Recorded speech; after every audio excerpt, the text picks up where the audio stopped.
Bhuvaswaha Tatsavidurvarenyam Bhargo Devasya Dhimahi Dhiyo Yona Prachodayate. Om Shanti Shanti Shanti. Oferecemos nossas mais humildes reverências aos divinos pés lótus de Bhagavan Satyasai Baba.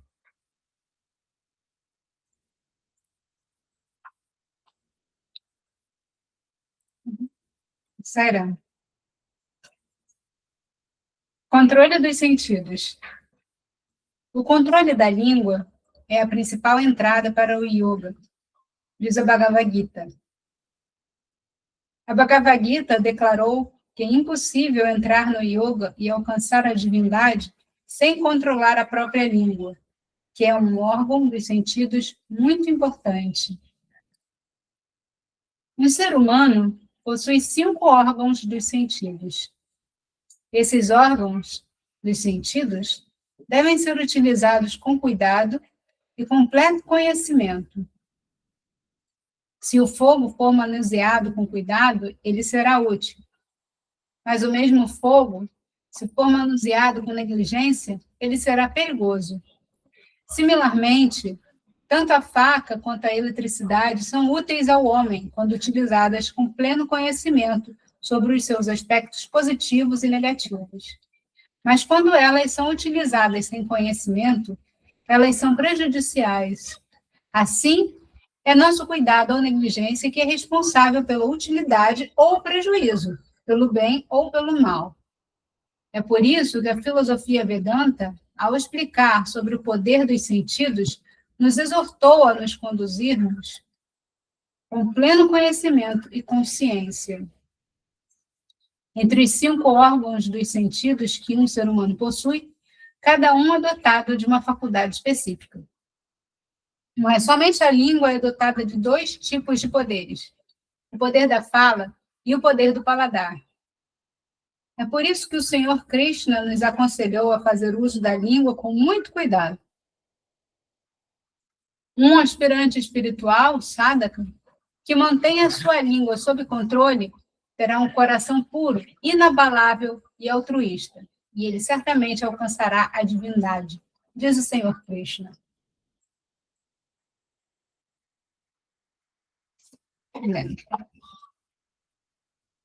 O controle da língua é a principal entrada para o yoga, diz a Bhagavad Gita. A Bhagavad Gita declarou que é impossível entrar no yoga e alcançar a divindade sem controlar a própria língua, que é um órgão dos sentidos muito importante. Um ser humano possui 5 órgãos dos sentidos. Esses órgãos dos sentidos devem ser utilizados com cuidado e completo conhecimento. Se o fogo for manuseado com cuidado, ele será útil. Mas o mesmo fogo, se for manuseado com negligência, ele será perigoso. Similarmente, tanto a faca quanto a eletricidade são úteis ao homem quando utilizadas com pleno conhecimento sobre seus aspectos positivos e negativos. Mas quando elas são utilizadas sem conhecimento, elas são prejudiciais. Assim, é nosso cuidado ou negligência que é responsável pela utilidade ou pelo prejuízo, pelo bem ou pelo mal. É por isso que a filosofia Vedanta, ao explicar sobre o poder dos sentidos, nos exortou a nos conduzirmos com pleno conhecimento e consciência. Entre os 5 órgãos dos sentidos que um ser humano possui, cada um é dotado de uma faculdade específica. Mas somente a língua é dotada de 2 tipos de poderes: o poder da fala e o poder do paladar. É por isso que o Senhor Krishna nos aconselhou a fazer uso da língua com muito cuidado.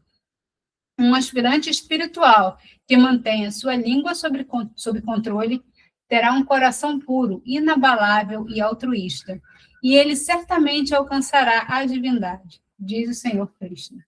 Um Sairá.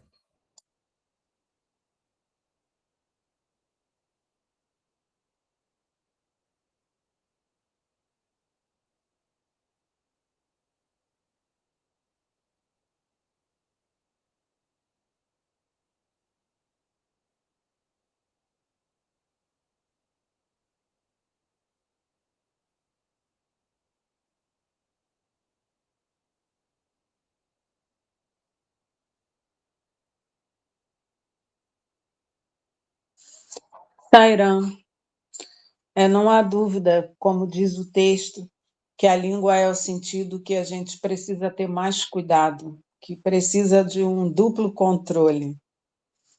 E é aquele que é mais fácil da gente resvalar, né?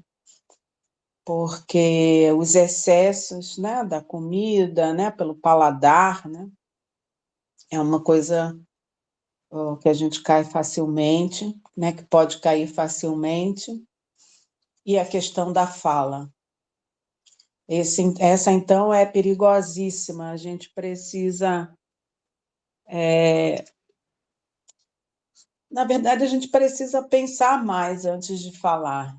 E o ideal é falar do silêncio, né? Porque do silêncio, que é divino, que é a própria alma se expressando, a gente só deve dizer a verdade. Todos os mestres, eles nos convidam a praticar o silêncio e nos advertem sobre os perigos, né, do poder da palavra, que a gente desperdiça muito, cai também em erros de ferir as pessoas, né, com palavras impensáveis, impensadas, e também né, o Swami mesmo nos adverte, né, que ela é como uma flecha, que uma vez lançada, você não tem como voltar atrás. A gente até pode se arrepender, pedir desculpas, mas uma vez que foi dito algo inconveniente, a gente se sente muito mal se a gente causa dor ao próximo. Então, não há dúvida de que é o sentido que a gente precisa ter mais cuidado. Sairam.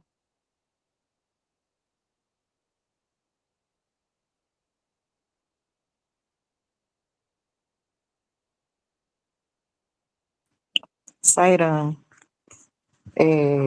de todos os sentidos, esse é o que me causa maior desafio, porque eu realmente gosto bastante de experimentar sabores, gosto de cozinhar e gosto de desfrutar dos sabores. E é muito difícil você controlar a quantidade ou não se apegar, né, àquilo que foi feito. E quanto à fala também, é um sentido que me causa bastante dificuldade. Geralmente eu falo sempre mais do que eu acho que eu deveria. Ultimamente eu tenho trabalhado bastante esse aspecto. É isso, Sai Baba está sempre tocando nesse aspecto, e ele ainda diz o seguinte, né? E quando a gente fala, a gente deve falar num tom baixo, né? E falar sempre com delicadeza, não pronunciar palavras fortes, ofensivas, porque isso deixa sempre marcas, né? E para apagar é impossível, né? Você pode pedir desculpa, você pode reconhecer, mas aquilo que foi dito já foi dito. Então, muito bom esse texto, muito bonito, muito bom para a gente refletir, né? E ter como sadhana a gente se vigiar mais para controlar a língua na gula, né? E para controlar também a língua na fala. Sairam.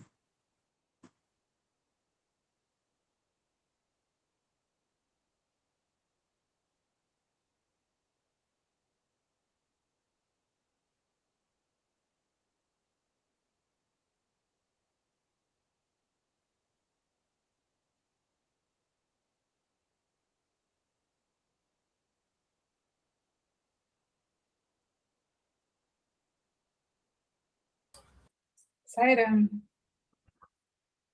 me chamou a atenção da fala do Sai Baba, nesse início, foi ele colocar essa questão dos instrumentos, né? Como ilustração. Porque os sentidos, eles também são instrumentos. Só que são instrumentos, talvez, internos, vamos dizer assim, não sei, né? Mas são instrumentos que estão dentro de nós, enfim, enquanto a faca, ela está fora, né? Ela é um instrumento externo. A eletricidade também, né? Pensando no dualismo, óbvio, é um instrumento que está fora, né? Externo. Estou tendo cuidado a utilizar algo fora de mim, né?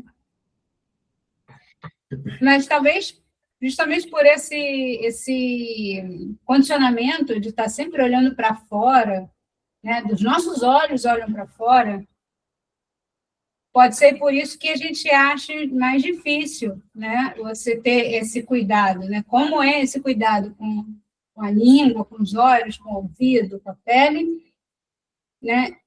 E ser mais fácil como é um cuidado com a faca, né? Até porque a faca, ela corta você mesmo, né?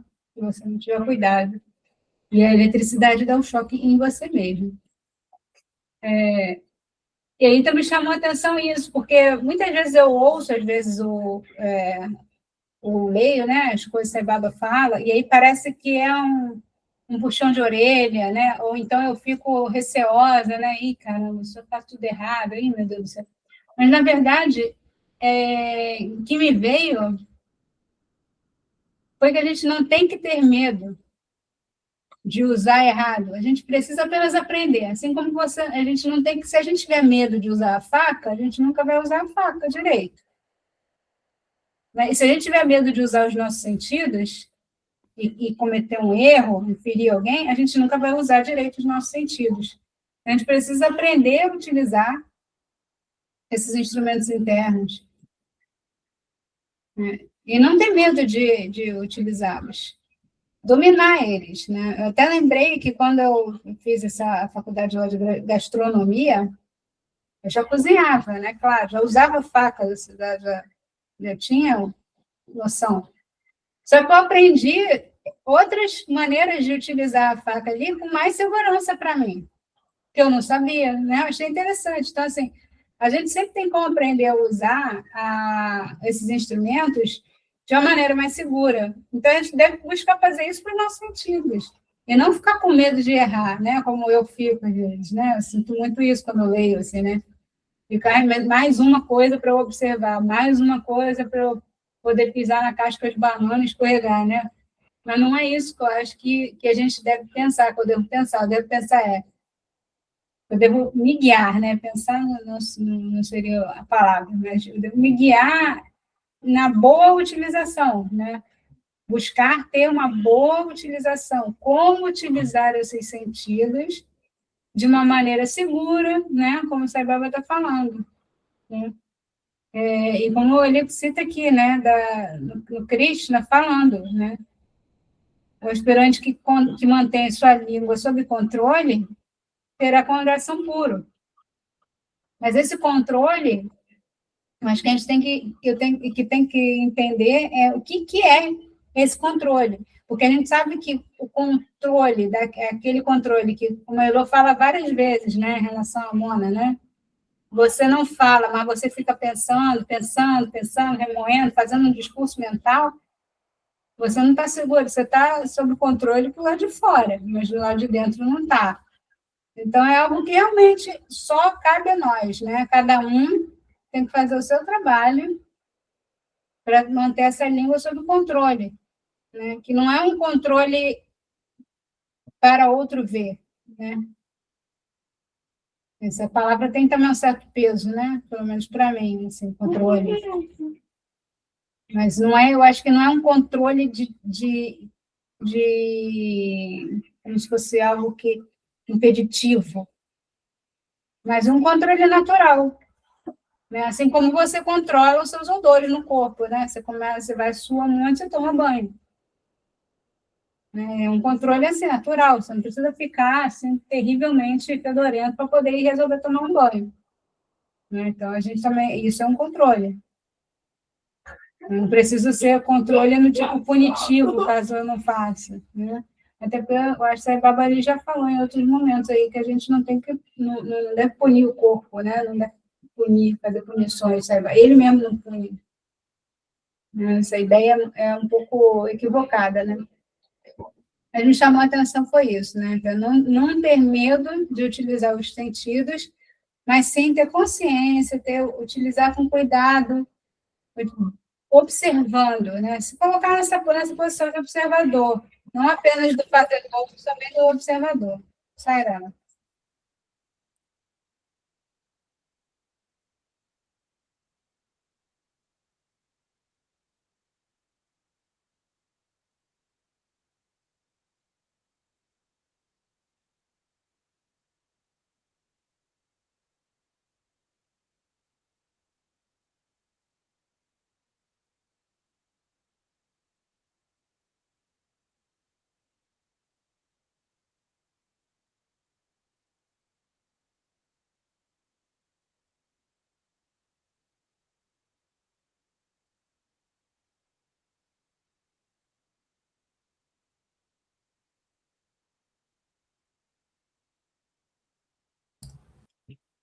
Sabe aquela hora que falou sobre controle de língua? Eu não sei se consigo controlar a língua muito bem, porque eu falo quando não devo. E eu não sei praticar o silêncio. Tem que pegar de lá, obrigatório, para uma Maria. Eu também gosto de provar novos sabores. E é isso. Sério? Sairá.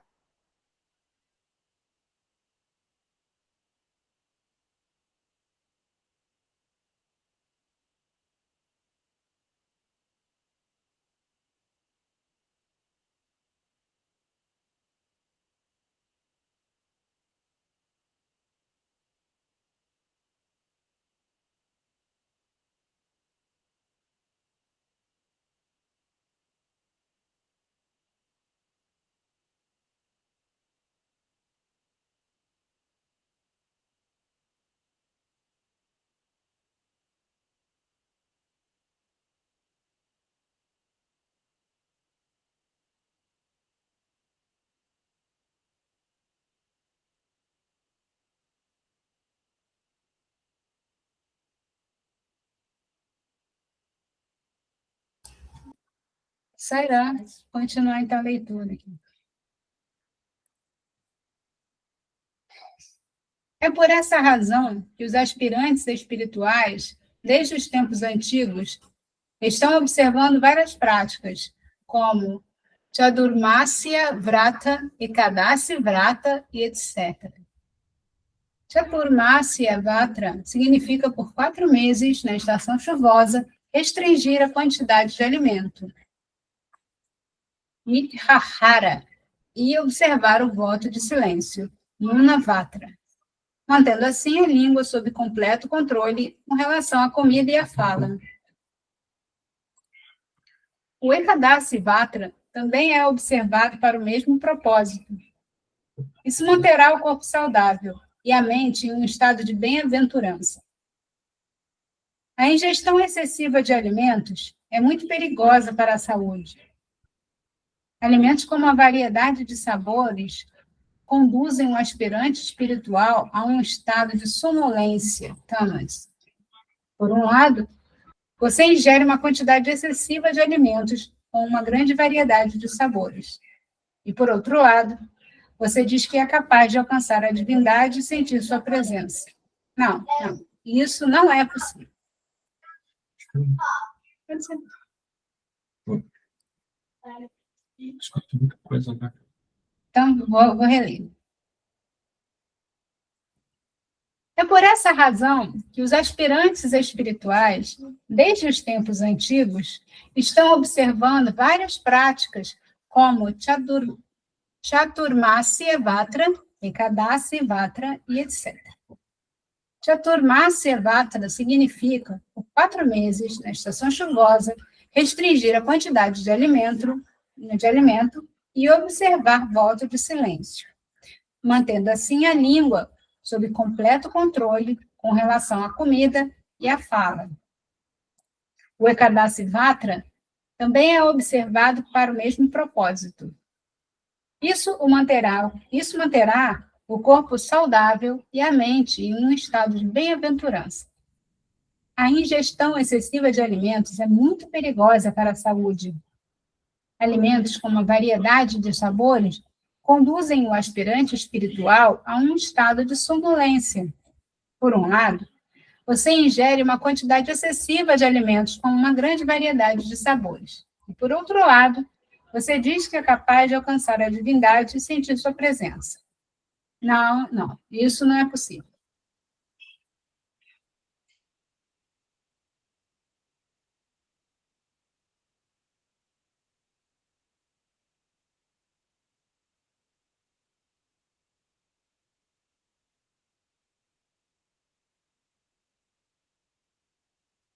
Sairão. Aí Sai Baba fala de diversos aspectos, né? Um deles fala sobre a importância do jejum, aí cita, né, o Ikadas, relacionado a uma estação do ano,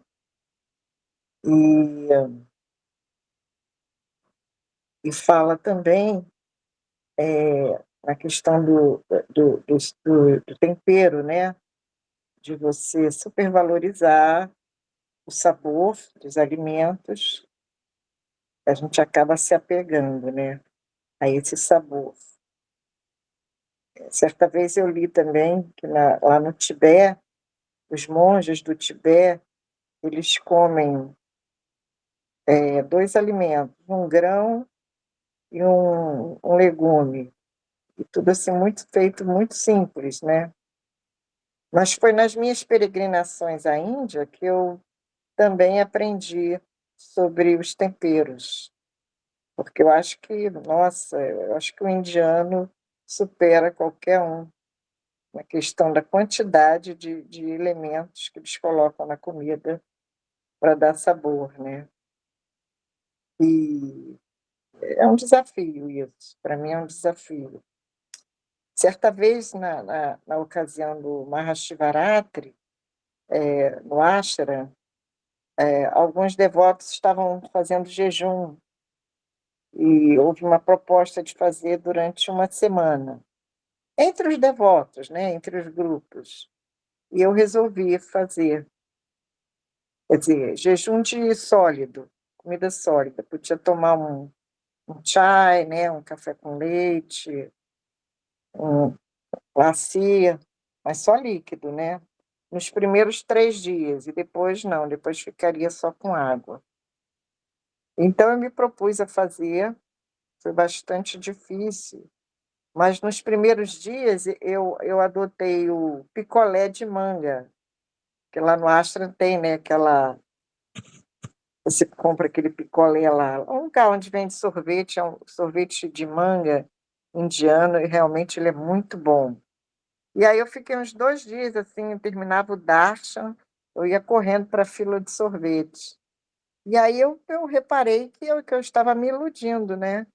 Porque, apesar do sorvete virar líquido, era uma coisa que excitava muito o sabor, né? Doce. E eu entendi que eu deveria realmente renunciar, realmente, né? O apego a qualquer tipo de sabor. E aí, nessa ocasião, também eu me propus a fazer mona, que é também não falar. E foi uma experiência muito grande. No início, você sente uma certa fraqueza, né? E sua mente fica muito assim, argumentando: estou fraca, não vou aguentar. Mas depois você entra num estágio assim de aceitação, e aí você realmente começa a ter umas experiências, né? Começa a ter uma certa lucidez de quem você realmente é, sem muita ilusão, começa a ver os seus defeitos, né? Enfim, foi uma experiência muito grande. Aproveitando que vem o Mahashivaratri aí, né? Daqui a 2 semanas, Quem sabe eu consiga fazer o jejum de pelo menos um dia. Sairão.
Sairam.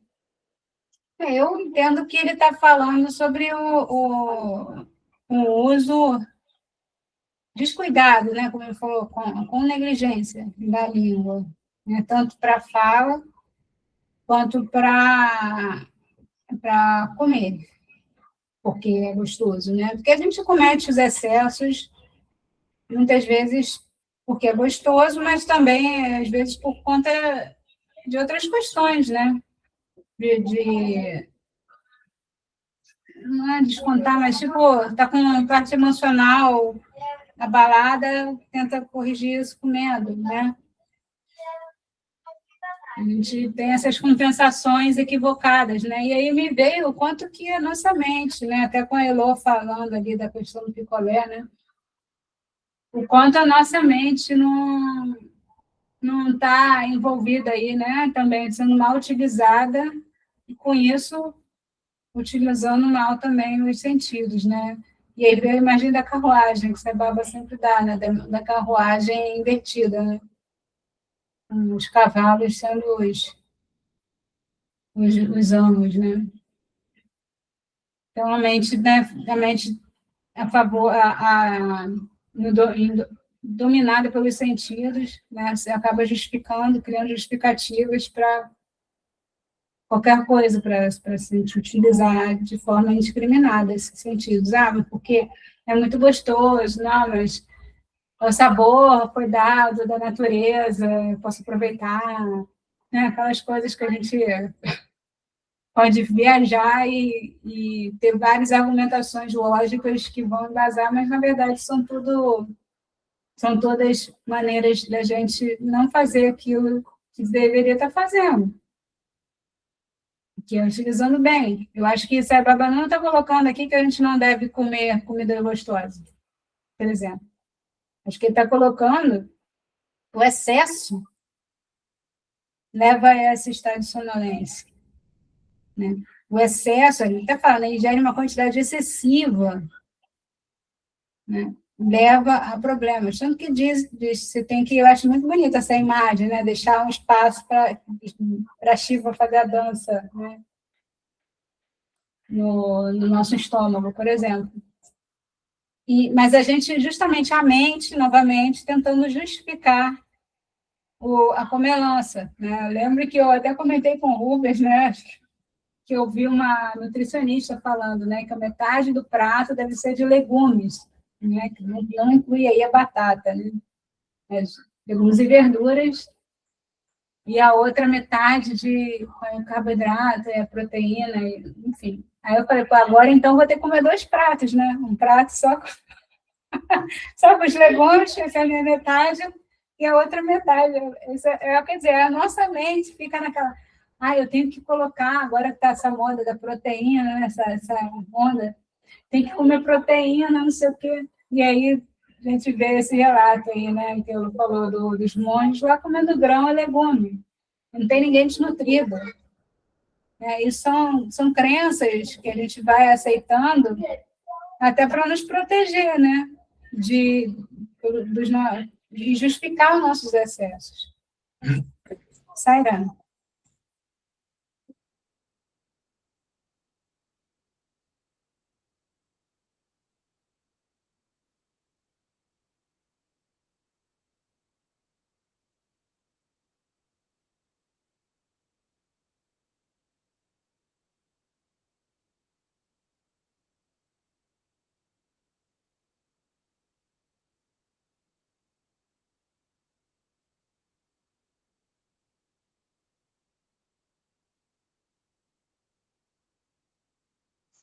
Sairam, eu lembrei aqui que eu acho que uma maneira de ajudar a gente a conter esses excessos do alimento é uma prática que o Swami recomendava, está no Sadhana, recomenda, né? Que é fazer um jejum semanal.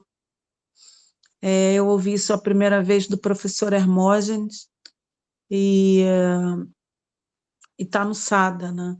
E eu comecei a praticar, e pratiquei durante muito tempo, e realmente ajuda a gente a conter os excessos, né? E, além de harmonizar mais todo o sistema, o próprio corpo, e diminui muito essa gula do paladar, que eu tenho esse problema. E pessoas como eu, então, que vive sozinha, tem um outro complicador aí, que quando a gente faz a comida, eu, por exemplo, não gosto da comida de um dia para o outro, sabe? Então, a gente acaba que, às vezes, come mais porque para não deixar, e é sempre para o dia seguinte, ou porque você está comendo sozinha também, aí você come logo tudo, porque quando a gente come, né, com a família, né, ou com amigos, a gente acaba que compartilha tudo e eu, pelo menos, como menos, mas eu sozinha eu tenho que me policiar muito. Então, assim, a prática do jejum ajuda muito, seja da forma que é, né, como o Ekadasi, quem gosta de Ekadasi é interessante. Esse jejum uma vez por semana eu tinha parado um tempo, depois voltei e parei de novo e agora voltei a fazer novamente. E realmente eu me sinto melhor, como menos quantidade, né? Fica mais, controlo melhor essa parte, que eu tenho problemas com essa parte. Sairão.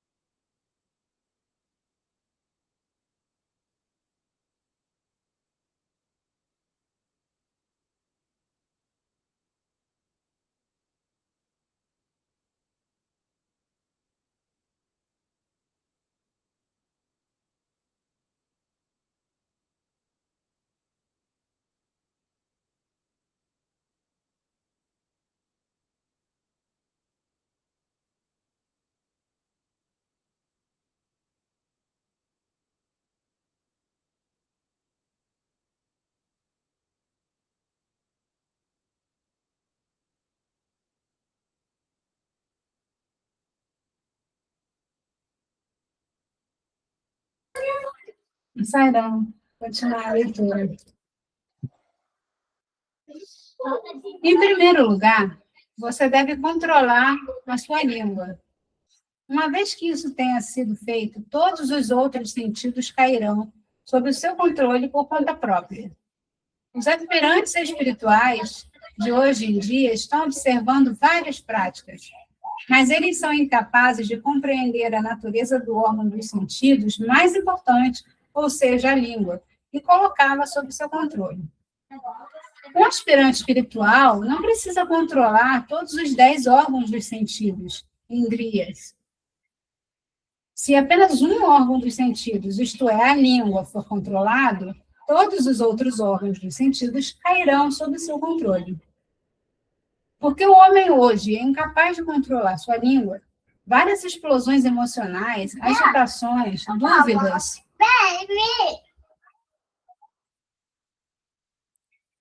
e instabilidade estão se desenvolvendo em sua mente. Não existe nada mais valioso neste mundo do que a palavra. Portanto, manter nossas palavras e nossa língua sob controle é a prática espiritual mais importante. O homem, hoje em dia, está fazendo vários sacrifícios para alcançar coisas insignificantes.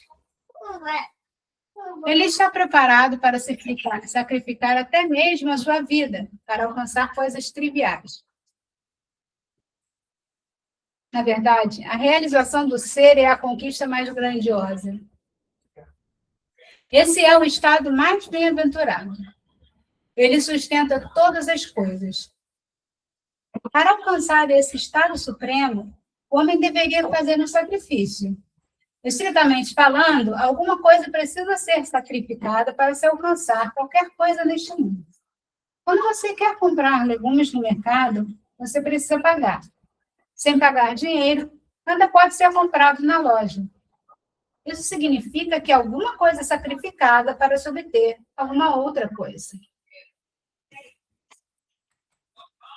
Vou reler.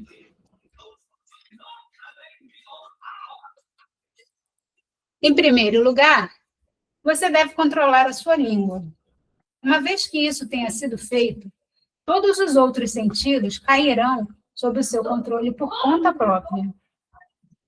Os aspirantes espirituais de hoje em dia estão observando várias práticas, mas eles são incapazes de compreender a natureza do órgão dos sentidos mais importante, ou seja, a língua, e colocá-la sob seu controle. Um aspirante espiritual não precisa controlar todos os 10 órgãos dos sentidos. Se apenas um órgão dos sentidos, isto é, a língua, for controlado, todos os outros órgãos dos sentidos cairão sob seu controle. Porque o homem hoje é incapaz de controlar sua língua, várias explosões emocionais, agitações, dúvidas e instabilidades estão se desenvolvendo em sua mente. Não existe nada mais valioso neste mundo do que a palavra. Portanto, manter nossas palavras e nossa língua sob controle é a prática espiritual, sadhana, mais importante. O homem hoje em dia está fazendo vários sacrifícios para alcançar coisas insignificantes. Ele está preparado para sacrificar até mesmo a sua vida, para alcançar coisas triviais. Na verdade, a realização do ser é a conquista mais grandiosa. Esse é o estado mais bem-aventurado. Ele sustenta todas as coisas. Para alcançar esse estado supremo, o homem deveria fazer um sacrifício. Estritamente falando, alguma coisa precisa ser sacrificada para se alcançar qualquer coisa neste mundo.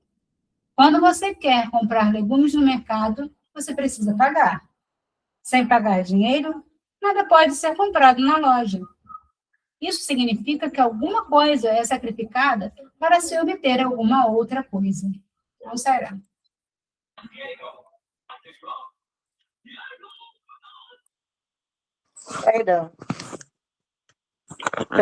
Recentemente eu tive uma experiência bastante forte com essa questão da língua, da fala, sempre voltado para as minhas experiências, né? Quer dizer, eu ouço essa questão do controle, né, dos sentidos da língua, de Sai Baba há 40 anos. E antes já ouvia também no Espiritismo, né? Se fala muito sobre isso. No entanto, quando a gente começa a achar que adquiriu conhecimento espiritual ou conhecimento, experiência de vida, a primeira coisa que acontece, a gente começa a falar mais, a gente começa a dar mais opinião, né? E a gente tem opinião para tudo. E aí vai numa roda de vício, né? Você está sempre dando a sua opinião e muitas vezes invadindo até o espaço do outro, porque às vezes o outro nem perguntou. E Sai Baba diz que a gente só deve dar a nossa opinião se a outra pessoa perguntar, pedir a nossa opinião, né? E, no entanto, a gente percebe, principalmente nesses ambientes espirituais, né? Que é onde a gente, por incrível que pareça, convive com muita diversidade. A diversidade no sentido assim de atividades, não é a diversidade de sentimento, não. É um ambiente muito dinâmico, né? E é um ambiente muito sujeito a alterações. Você tem diretrizes para algumas coisas, mas a maior parte das coisas é feita de forma mais intuitiva, né, por cada pessoa, que coloca ali a sua energia, a sua experiência. E aí tem sempre um grupo que está sempre disposto a avaliar aquilo que foi feito e a dar sua opinião, né?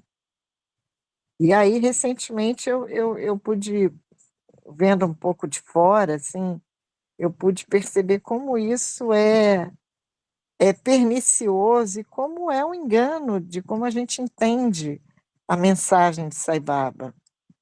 Logicamente, a pessoa que faz meditação, que canta, né? Ela acaba desenvolvendo ali a intuição, ela tem insights, ela talvez tenha percepções de uma, de uma forma mais clara com relação às coisas. Mas isso não deve, acredito eu, seguir paralelamente à manifestação da língua. Então, muitos de nós, devotos, a gente ainda não entendeu, a gente não entendeu ainda como lidar com essa energia, né? Que ao mesmo tempo que você tem uma percepção, uma lucidez, você não deve sair expondo e sair avaliando os outros. Essa avaliação ela deve ser sempre voltada para nós mesmos. A única coisa que vai dar resultado é se a gente se autoavaliar. A gente não tem a capacidade de transformar o outro, mas a gente pode nos autotransformar. E a proposta de Sai Baba para nós devotos é que a gente se transforme. O nosso papel dentro de um grupo não é transformar as outras pessoas. A gente pode sim dar o exemplo, né? Mas é um exemplo silencioso. E o que a gente percebe é uma tagarelice muito grande. Eu me incluo nesse contexto, né? E de uns anos para cá, eu tenho pensado muito sobre isso, que é realmente é uma forma errada que o aspirante espiritual tem, é uma percepção errada de como ele deve se manifestar, e, ao mesmo tempo, é uma coisa viciante, né?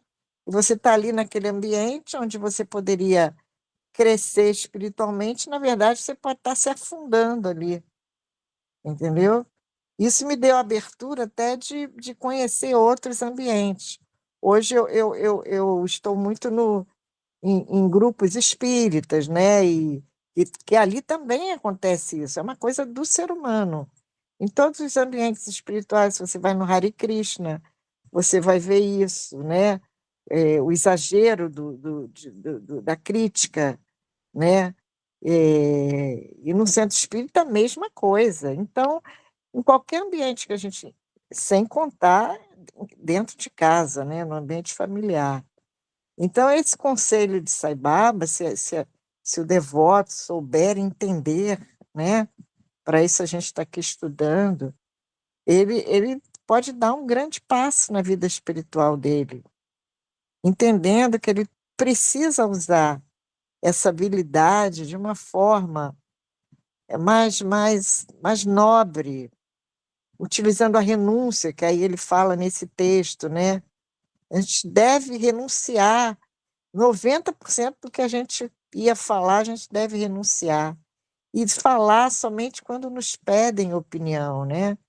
Mesmo que a gente veja uma coisa que nos incomode, a gente tem que trabalhar aquilo, né? E trabalhar o nosso crescimento espiritual e não tentar interferir no outro. Então, esse texto é muito bom. Sairam.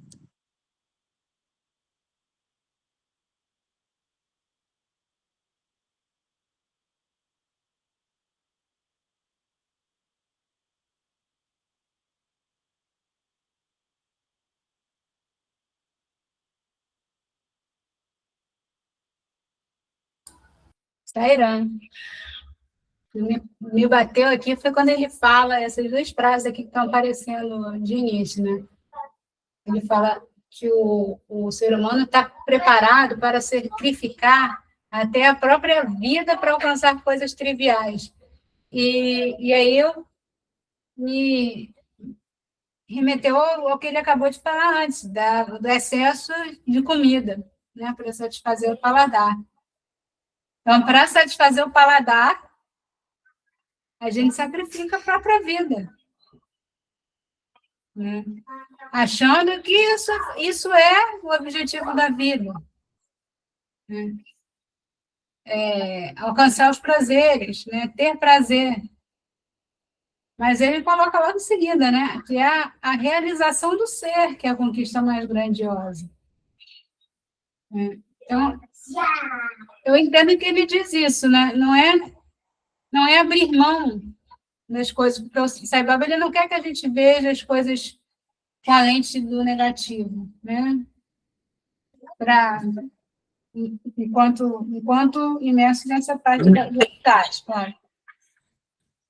Mas ele quer que a gente observe as coisas, né? Que ele fala, sorria, falar bem, né? Você não pode agradar a todos, mas você pode falar de uma forma agradável.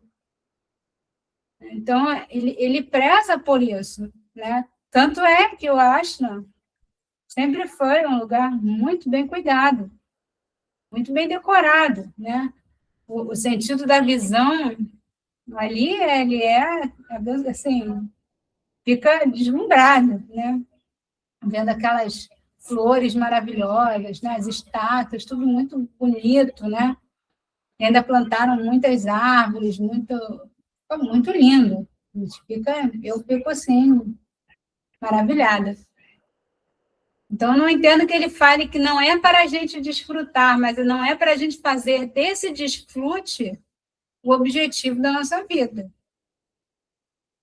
né? Então, ter um gosto bom para se alimentar é válido, mas a gente não precisa sacrificar nossa própria vida para sentir esse gosto bom por um tempo prolongado, né? É o tempo que a gente fica, às vezes, sentado à mesa, comendo. Né? A gente não precisa. A gente pode comer um pouquinho daquilo gostoso. Se a gente estiver presente naquele momento, a gente vai sentir aquele gosto bom, né? E depois a gente para, porque já saciou, já foi o suficiente. Só que quando a gente não está presente, quando eu não estou presente, é muito difícil perceber esse momento da saciedade. Ele passa. Né? A Sueli falou bem, né? A gente come para não sobrar, né?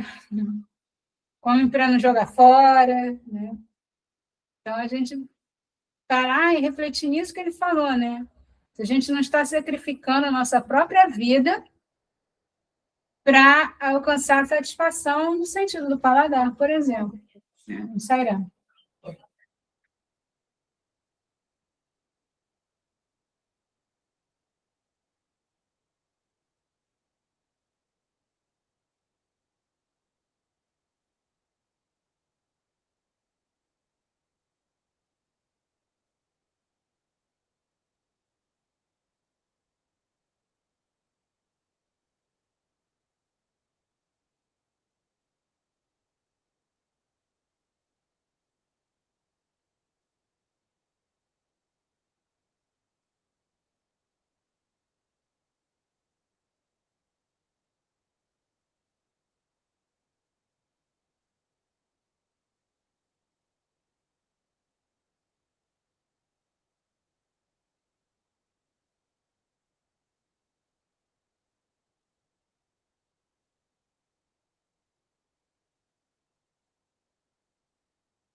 Vou continuar, então, aqui a leitura.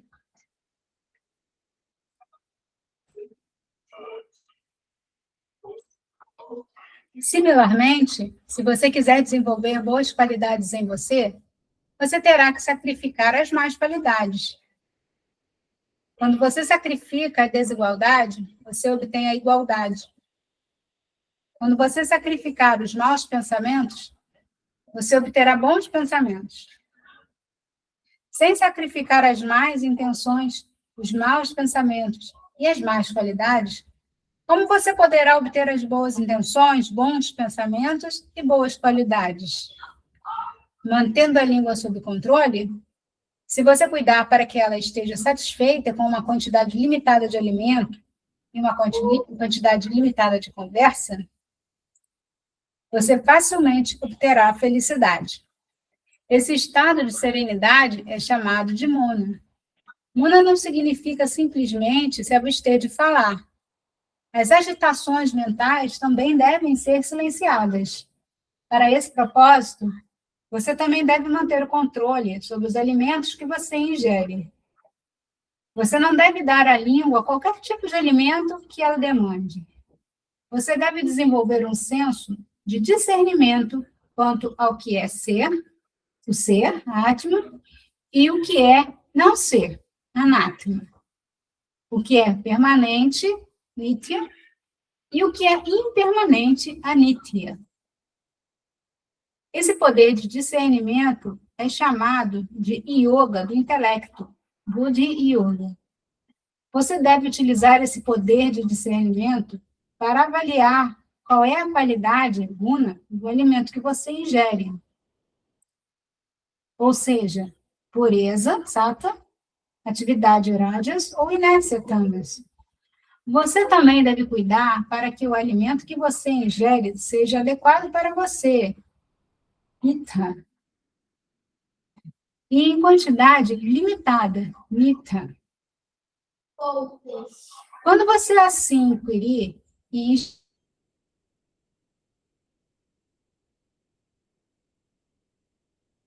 você não será perturbado por quaisquer forças externas. Se você, por outro lado, sem fazer qualquer inquérito desse tipo, ingerir o alimento simplesmente para satisfazer o seu paladar, você estará sujeito ao apego, raga, e aversão, dvesha. Tá? Uhum.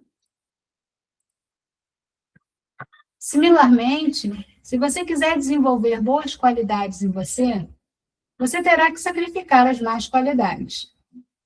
Quando você sacrifica a desigualdade, você obtém a igualdade. Quando você sacrificar os maus pensamentos, você obterá bons pensamentos. Sem sacrificar as más intenções, os maus pensamentos e as más qualidades, como você poderá obter boas intenções, bons pensamentos e boas qualidades? Mantendo a língua sob controle, se você cuidar para que ela esteja satisfeita com uma quantidade limitada de alimento e uma quantidade limitada de conversa, você facilmente obterá a felicidade. Esse estado de serenidade é chamado de muna. Mana não significa simplesmente se abster de falar. As agitações mentais também devem ser silenciadas. Para esse propósito, você também deve manter controle sobre os alimentos que você ingere. Você não deve dar à língua qualquer tipo de alimento que ela demande. Você deve desenvolver um senso de discernimento quanto ao que é o ser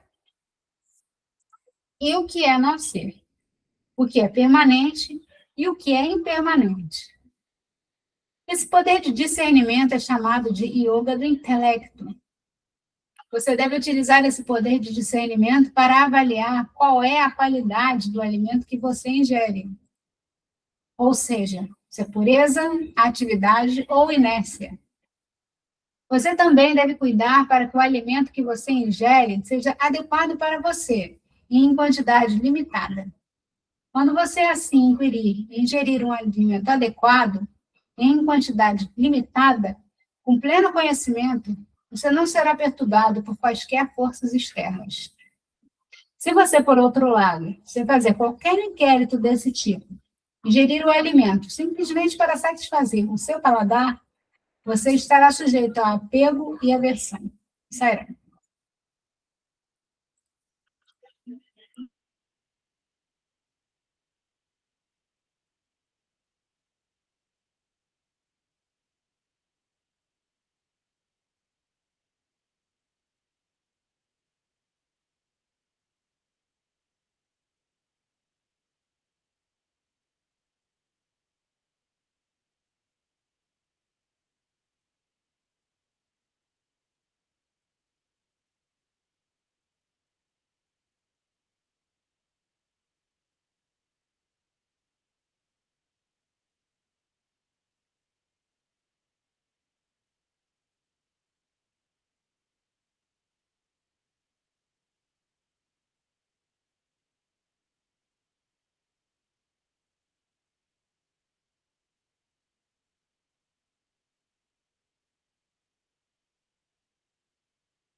Será?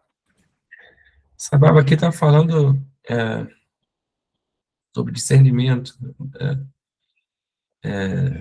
discernimento, usar o discernimento, que também é um instrumento, né? O Buddhi,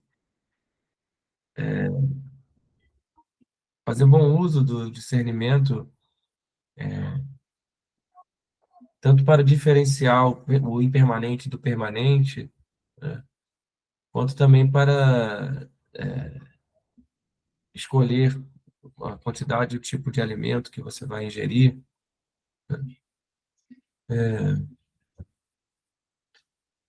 Em tudo isso ele vem falando sobre o bom uso dos instrumentos, né? Dos sentidos, e agora também mencionou discernimento.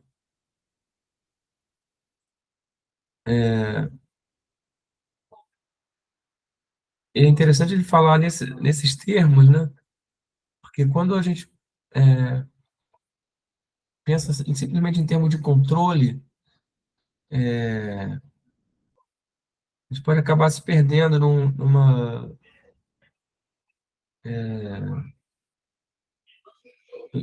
em um conjunto assim de restrições que não faz muito sentido para a gente, né?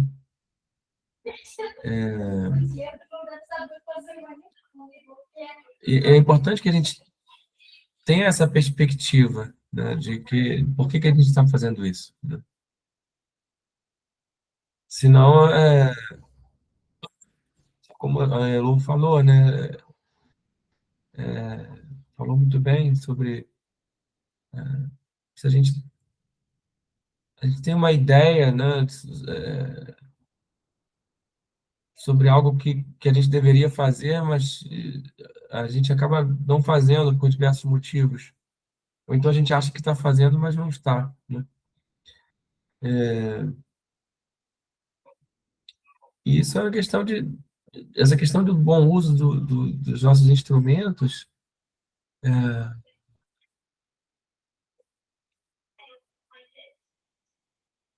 se isso for para a gente uma coisa que não faz sentido, realmente a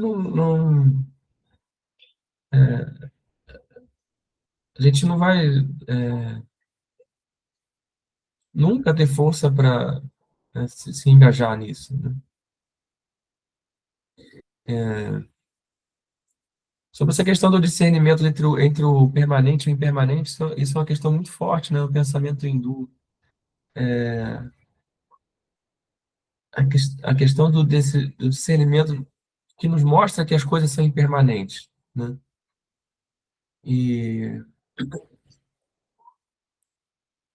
Mas ao mostrar que as coisas são impermanentes, esse discernimento também aponta para o permanente, né? E só existe o impermanente porque existe o permanente, né?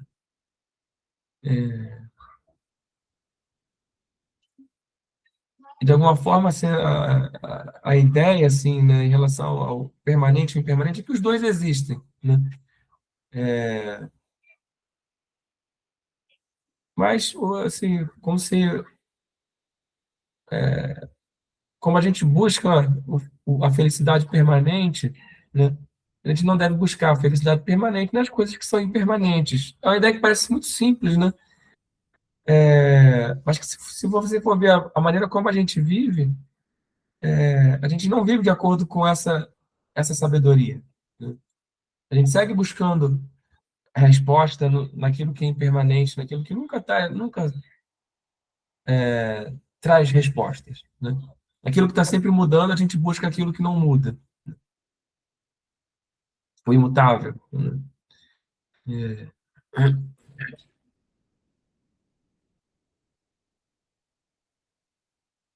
Isso é uma forma de ver o mundo, né? Que é muito comum no pensamento hindu. E Sai Baba usa isso como ponto de partida, como base das explicações dele, né? Sobre a questão do bom uso dos instrumentos, eu pensei numa analogia, né? Numa imagem, para explicar assim que isso não é uma questão de restrição de liberdade, né?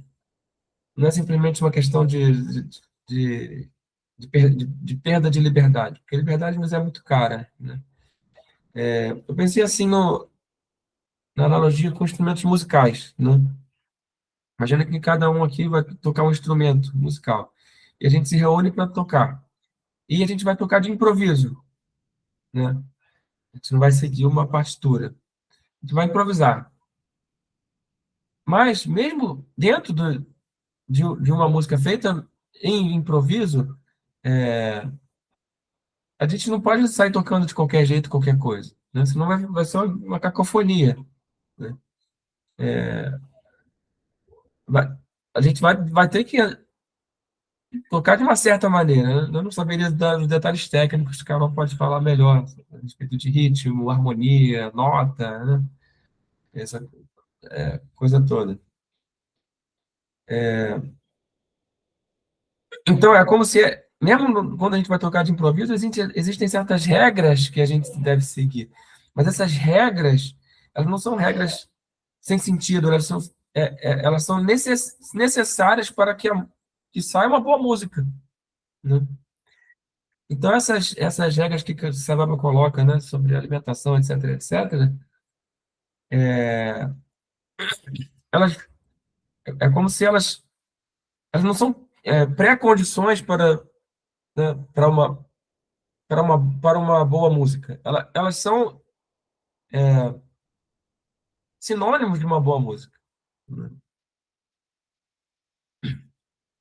Então, assim, é, viver uma vida assim, né, alinhada com esses ideais não é uma preparação para algo, mas é algo que já significa a expressão de uma vida de sabedoria, né? Nesse sentido, é como uma música bem tocada, né? Então, pensando dessa forma, faz mais sentido para mim, né? Não simplesmente como uma regra que não tem, que não faz sentido, né? Sairá.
Saira, eu fugi aqui do texto, mas em cima do que o Rubens falou, né, dessa analogia que eu acho legal, da improvisação, porque eu lembro, tem uma amiga minha, que é flautista também, e a gente gostava muito, quando a gente era assim, jovem, né, adolescente, de pegar uma sala lá na escola que a gente estudava e ficar improvisando.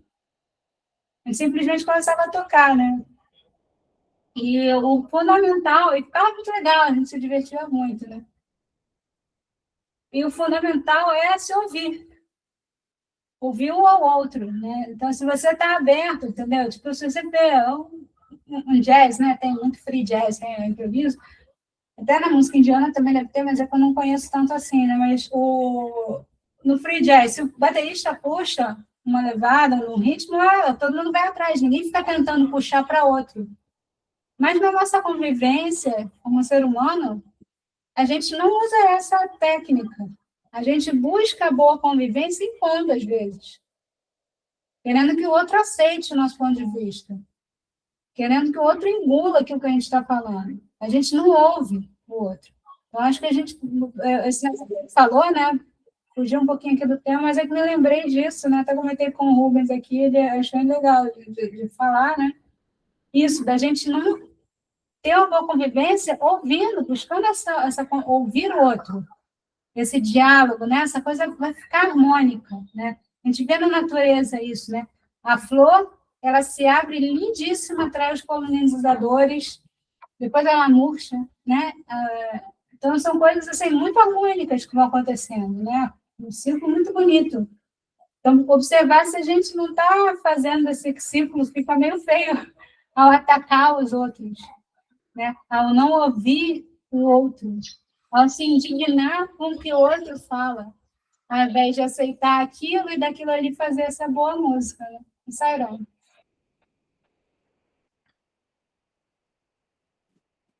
Saira, nesse aspecto, eu tive uma experiência recente. Estou fazendo um curso de teatro para idosos no SESI Firjan.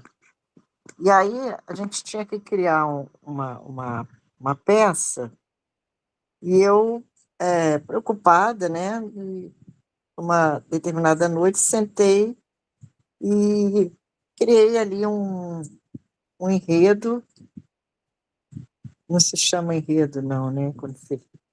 E aí, enfim, né, eu apresentei para o meu grupo, e pedi que as pessoas comentassem ou acrescentassem alguma coisa, né? E aí, o que aconteceu? Uma colega que não tinha ido à aula, ela soube, né, que a gente teria que fazer esse exercício, ela foi para o site GPT e aí pediu que o site criasse, né? E aí o site criou, né, o roteiro, criou o roteiro. Aí, quando chegou na apresentação, no dia, quer dizer, que o professor pediu, né, o resultado ali dos grupos, ela apresentou essa do site GPT e ela não queria que sofresse nenhuma modificação, ou seja, ela não queria dar opinião de ninguém, né? E nem leu o que eu fiz, entendeu? Isso me deixou muito chateada. Eu falei, o que vale mais, né? É o trabalho de uma pessoa, ou é você consultar na internet e pedir um site para fazer? E aí eu fiquei um pouco indignada com isso, insisti um pouco que ela lesse o roteiro, insisti que a gente pudesse contribuir no trabalho que ela apresentou, ela não queria aceitar, enfim. Eu me desgastei um pouco, mas depois eu comecei a refletir. Hoje eu continuo no grupo, né? Mas eu estou buscando esse equilíbrio, né? Porque realmente a gente tem dificuldade, né? Todos nós temos dificuldade de aceitar a opinião do outro, de aceitar a criação do outro, né? Quer dizer, ela não quis aceitar o que eu tinha criado e tampouco eu não estava aberta para o trabalho que ela fez, independente da forma que ela tenha feito.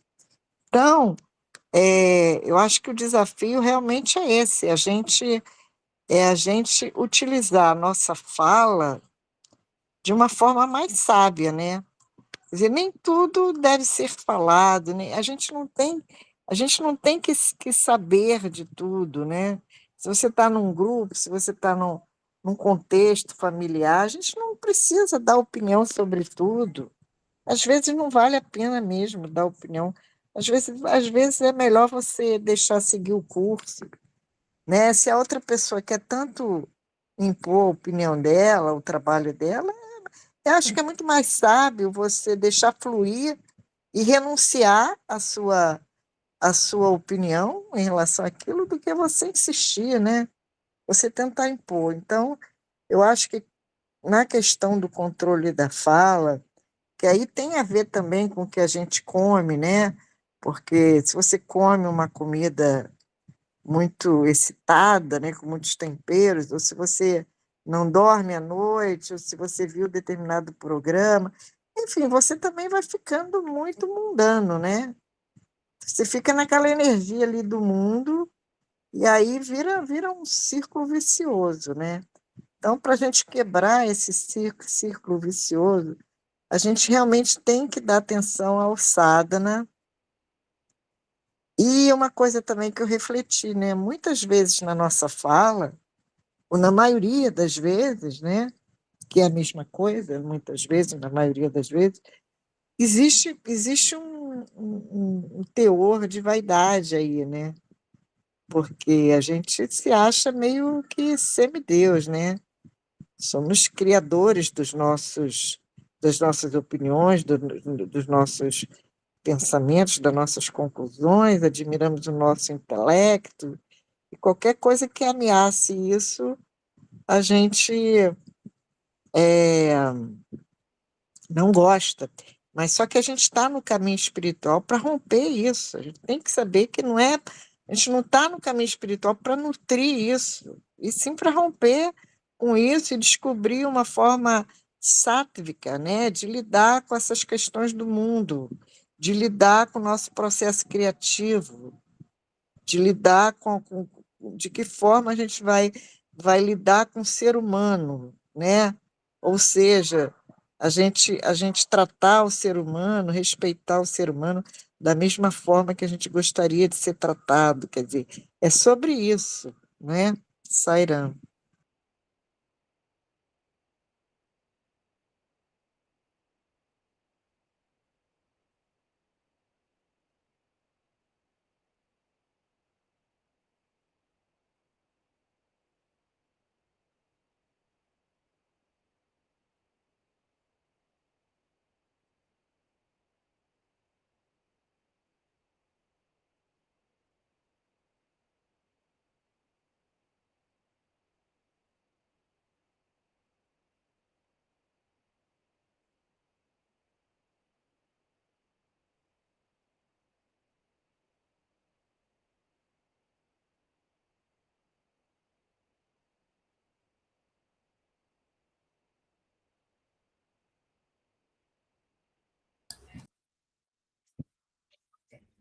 Sairá. Bem, vamos então encerrar por hoje. Semana que vem a gente continua aí.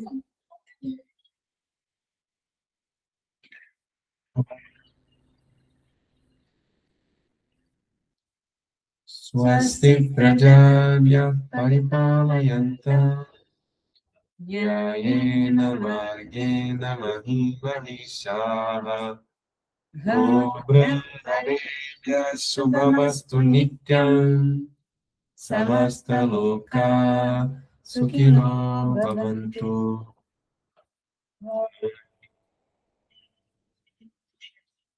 Shanti Shanti Shanti